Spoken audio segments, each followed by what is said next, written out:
যে কোনো কাজই হোক না কেন, আপনি যদি না জানেন যে আপনি ওই কাজটা কেন করছেন, তাহলে কিন্তু আপনি সেখানে উন্নতি করতে পারবেন না।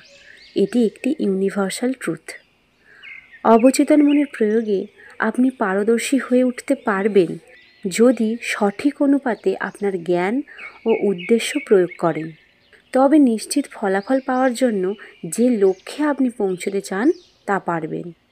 উদাহরণ হিসাবে বলা যায়, হাইড্রোজেন ও অক্সিজেন পরমাণু যদি সঠিক অনুপাতে মেশানো যায় তবে জল তৈরি হয়।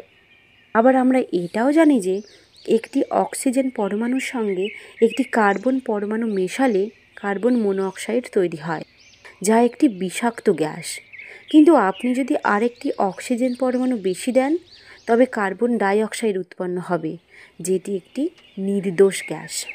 পদার্থবিদ্যা, রসায়ন এবং অঙ্কের সূত্রগুলিও অবচেতন মনের সূত্র থেকে আলাদা নয়। আসুন আমরা সকলের জন্য এই সূত্রগুলি খুঁজে বার করি। আমরা সকলেই জলের সমোচ্চশীলতা ধর্ম সম্পর্কে জানি। এই সূত্রটি বিশ্বের সমস্ত জায়গায় জলের ক্ষেত্রেই প্রযোজ্য। তাপ দিলে পদার্থের প্রসারণ হয়। এটিও সব জায়গাতেই সত্যি, সব সময়, যে কোনো পরিস্থিতিতেই সত্য। যেমন স্টিলের একটি টুকরোকে তাপ দিলে তা প্রসারিত হয়, সেটি চীন, ইংল্যান্ড বা ভারত যে দেশেরই স্টিল হোক না কেন। ঠিক তেমনই আপনি যা কিছু আপনার নিজের অবচেতন মনকে ইমপ্রেশন দেবেন, আপনার কাজ, কর্ম, অভিজ্ঞতার মাধ্যমে তাই প্রকাশ পাবে। এটাও একটি ইউনিভার্সাল ট্রুথ। আপনার প্রার্থনায় উত্তর দেওয়াই হলো অবচেতন মনের নীতি। ঠিক যেমন বিদ্যুতের নীতি হলো উচ্চ আধার থেকে নিম্ন আধারে কাজ করা। আপনি যখন বিদ্যুৎ ব্যবহার করেন তখন কিন্তু আপনি এটা পরিবর্তন করেন না। তবে প্রকৃতির সাথে সহযোগিতা করে আপনি যদি বিস্ময়কর সব অনুসন্ধান ও আবিষ্কার করতে পারেন, যা বিভিন্নভাবে মানবতার আশীর্বাদ হয়ে উঠবে। আপনার অবচেতন মন বিশ্বাসের উপর কাজ করে। আপনাকে জানতে হবে বিশ্বাস কী এবং কিভাবে তা কাজ করে। তার মানে আপনার মন যেভাবে কাজ করে তাকে বিশ্বাস করতে হবে, নিজের বিশ্বাসে অটুট থাকতে হবে। আর আপনার মনের বিশ্বাসই হলো আপনার মনের চিন্তাভাবনা।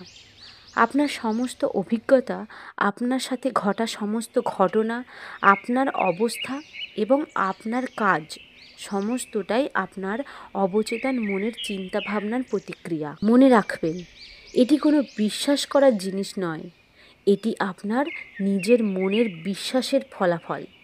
অন্ধবিশ্বাস, কুসংস্কার, লোকের দেখানো ভয়, এই সব বিশ্বাস করা বন্ধ করুন। বন্ধ করে জীবনের চিরন্তন সত্যগুলিকে বিশ্বাস করা শুরু করুন, যা কখনোই পরিবর্তন হয় না। তারপরেই আপনি এগিয়ে যাবেন সামনের দিকে। যে কেউ এখানে বলা নীতিগুলি প্রয়োগ করে নিজের জন্য এবং অন্যদের জন্য বৈজ্ঞানিকভাবে এবং কার্যকরভাবে প্রার্থনা করতে সক্ষম হবে।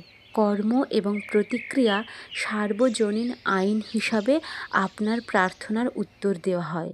চিন্তা হলো প্রাথমিক কর্ম, প্রতিক্রিয়া হলো আপনার অবচেতন মনের প্রতিক্রিয়া, যা আপনার চিন্তার প্রকৃতির সাথে মিলে যায়। সম্প্রীতি, স্বাস্থ্য, শান্তি এবং শুভ ইচ্ছার ধারণা নিয়ে আপনার মনকে ব্যস্ত রাখুন। দেখবেন আপনার জীবন শুভ হবে।